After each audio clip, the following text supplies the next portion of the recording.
In the United States, a 150-strong armed militia has occupied a federal building in the state of Oregon.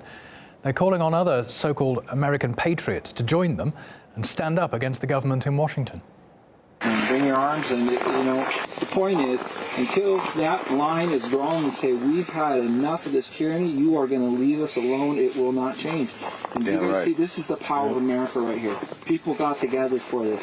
It doesn't have to stop here. This could be a hope that spreads to the whole country, the whole United States. Everybody's looking for this hope because the government has beat us and oppressed us and took everything from us. They will not stop until we tell them no.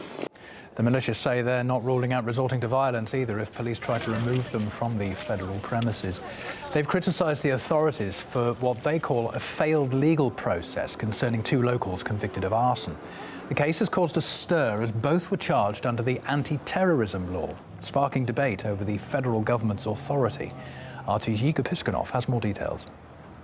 This all comes off the back of two local farmers, first being convicted of arson, put in jail. This case was viewed by the authorities in the framework of the anti-terror law, which wasn't really explained to the locals of why this was done so. Then, after they served their time, it seems that a federal judge decided that it wasn't enough and, well, sentenced more time for these people. It seems that that's what caused this public outrage. It seems that it went much wider than the local public and touched the nerve of those opposing the federal government. We are looking at about 150 armed people who seem to have occupied federal building. They're calling the federal government as being tyranny. They're threatening to occupy more state buildings, and they're calling for more people to join them. We're going to be freeing these lands up and getting the ranchers back to ranching, getting the miners back to mining, getting the loggers back to logging, and where they can do it under the protection of the people